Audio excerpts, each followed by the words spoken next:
So here we have a practice question that says how much ATP is produced from the oxidation of 1 molecule of glucose. So how much ATP do we get total? Now the numbers here are not super important for your exam, but this is really a useful exercise in order to make sure that you fully understand the electron transport chain. So what we're actually going to do is go through an electron transport chain and add on all of the detail together. So this is something you should really be able to do. So maybe pause the video and make sure that you try this on your own before you go ahead and watch the solution. Okay, so we're looking at the amount of ATP that is produced per molecule of glucose. So we already know that in glycolysis, we produced 2 ATP. We also produced 2 NADH, but we don't really know how much ATP that NADH actually produces in the end. Acetyl-CoA, we didn't produce, or pyruvate processing, we didn't produce any ATP, just some NADH. And in the TCA cycle, we produced 2 more ATP and a whole bunch of NADH and FADH2. So how much ATP do we get from these electron carriers once they donate their electrons to the electron transport chain? That's what we have to figure out here. So let's add on our detail. So remember complex 1. Our NADH is going to donate electrons to complex 1, and it is going to get oxidized to NAD+. Remember, those electrons are going from a high energy state to a low energy state, and that energy is going to get used in order to pump 4 protons across the membrane. Those electrons got transferred over to coenzyme Q, which is located in the membrane. So we'll draw that guy on there. So this is our coenzyme Q right here. And then coenzyme Q transfer those electrons to complex 3. All right, so at complex 2 here, our FADH2 donated its electrons. It got oxidized to FAD. Those electrons got transferred over to coenzyme Q and then finally over to complex 3. Remember, no protons were transferred across the membrane at this stage.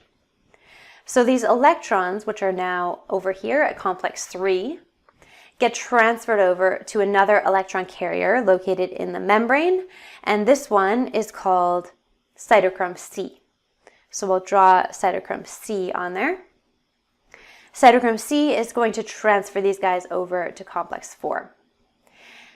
So the transfer of electrons from complex 3 to cytochrome C, those electrons were going from high to low energy state. So again, that energy is used here in order to pump 4 more protons across the membrane. So finally, these guys are over here at complex 4, and they are going to get transferred to the final electron acceptor, which is our oxygen. So half O2, or just 1 oxygen atom, is going to get reduced to water. And again, these electrons go from high to low energy state.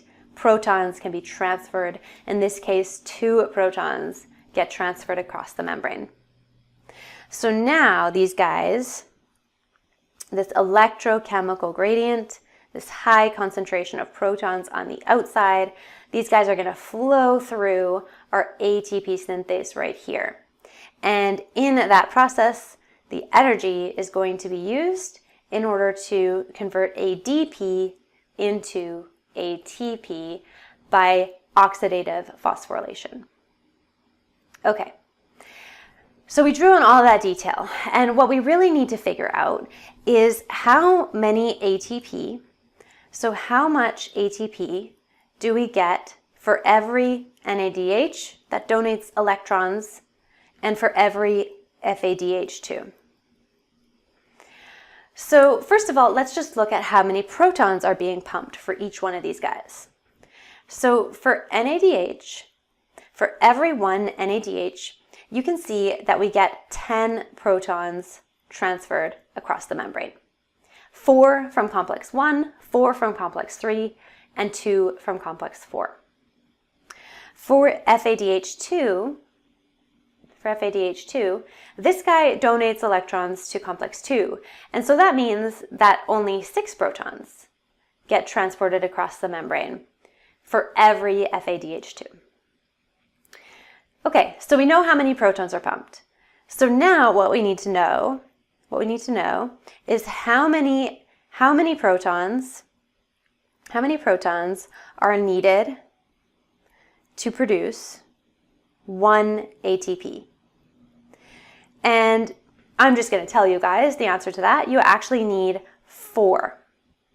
So you need 4 protons to flow through. So 4 protons need to flow through our ATP synthase in order to generate 1 ATP. So using that information, we can figure out how many ATP are produced for every NADH. So we know that we need 4 protons to produce 1 ATP. And that means that for every NADH that donates electrons, we are going to make 2.5 ATP. For our FADH2, okay, we know that we need 4 protons in order to make 1 ATP, and so that means we are going to make 1.5 ATP for every FADH2. So now that we have this information, we can go back up here to our table and figure this out. So here we've got our 2 NADH from glycolysis. And we know that every NADH gives us 2.5 ATP. And so that means that this is going to be 5 ATP total. We also have 2 NADH right here from pyruvate processing. So again, that equals another 5 ATP. Here we have 6 NADH. Okay, and remember we have 2.5 ATP produced for every NADH. So that gives us, so it would be 6 times 2.5, and that gives us 15 ATP. And here we have 2 FADH2. So remember for every FADH2, you get 1.5 ATP, and so this means we have 3 ATP from FADH2. So if you add all of these guys up, you get 32 ATP total. So again, the number itself doesn't really matter too much, and you might even see a different number depending on what textbook you're reading. And the reason why you'll see a different number is because sometimes people round this up. So instead of 2.5 and 1.5, they'll say 3 and 2, okay? So depending on what numbers you use here, you'll get a different value, okay? But this was a really useful exercise in order to make sure we understand all of the different components of the electron transport chain and where that ATP is actually coming from. It's also important to notice that you get more ATP from NADH compared to FADH2.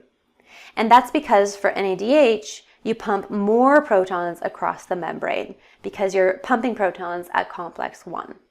Okay, so I would really recommend being able to draw out the electron transport chain just like this for your exam.